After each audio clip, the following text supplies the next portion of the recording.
আসসালামু আলাইকুম। আজকে আমরা পেনড্রাইভ বুটেবল করা শিখব। কিভাবে পেনড্রাইভ বুটেবল করতে হয়। পেনড্রাইভ বুটেবল করার জন্য প্রথমে আপনার একটা মিনিমাম 8 জিবি একটা পেনড্রাইভ লাগবে।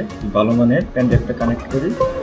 কানেক্ট করার পর আপনি সিম্পলি যাবেন সার্চ বার থেকে আপনি এখানে লিখবেন সিএমডি। এই কমান্ডটা লেখার পরে এখানে সার্চিং এ চলে আসবে কমান্ড প্রম্পট নামে একটা কমান্ড। এটার উপরে রাইট বাটনে ক্লিক করবেন, এখান থেকে রান অ্যাজ অ্যাডমিনিস্ট্রেটর ক্লিক করবেন। ক্লিক করার পর এরকম একটা উইন্ডো আসবে, এখান থেকে ইউজ করবেন। ইউজ করার পর এখানে আমাদের কিছু বুটেবল কমান্ড ট্যাগ ব্যবহার করতে হবে, যে ট্যাগগুলো আমি আগে থেকে এখানে লিখে রাখছি, তো সেটাই পেস্ট করে দেখাচ্ছি। তো এখান থেকে সর্বপ্রথম এখানে diskpart এটা কপি করবেন। কপি করার পর এখানে জাস্ট পেস্ট করবেন। পেস্ট করার পর এন্টার প্রেস করবেন।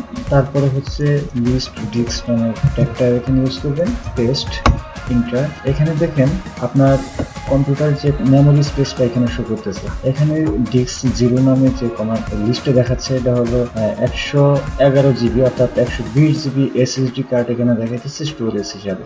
আর একটা পেন ড্রাইভ আমি ইউজ করছি, সেটা হচ্ছে 32 জিবি। সেটা হচ্ছে যেহেতু পেন ড্রাইভ বুটেবল করবো, তাহলে এখানে ডিস্ক 1 সিলেক্ট করতে হবে। তো এই জন্য এখান থেকে সিলেক্ট ডিস্ক 1 পেস্ট করলাম, এন্টার। তারপরে পেন ড্রাইভটা ক্লিন করবো, এর জন্য এই ট্যাগটা ব্যবহার করবো, এন্টার প্রেস করবো। তারপরে আবার এই ট্যাগটা ক্রিয়েট পার্ট 3 পেস্ট করলাম। তারপরে আবার সিলেক্ট পার্ট 1 পেস্ট করলাম। তারপরে জাস্ট একটি পেস্ট।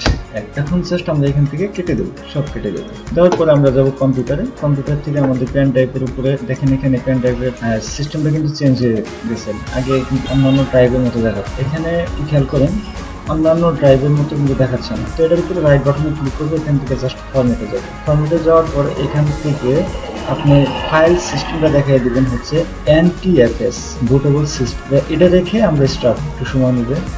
হ্যাঁ, ফরম্যাট কমপ্লিট হয়ে গেছে। তারপরে এখন আমাদের পেন ড্রাইভটা হচ্ছে বুটেবলের জন্য একদমই প্রস্তুত। এখন কি করবেন, আপনি যে উইন্ডোজ দিতে চাইতেছেন, উইন্ডোজ 7 পারেন, 8, 10 অর্থাৎ যে কোনো উইন্ডোজ এখন যদি আপনি এই পেন ড্রাইভের ভিতরে কপি করে ঢুকিয়ে দেন, তারপরেই হয়ে গেল। ঠিক আছে, ভালো থাকবেন।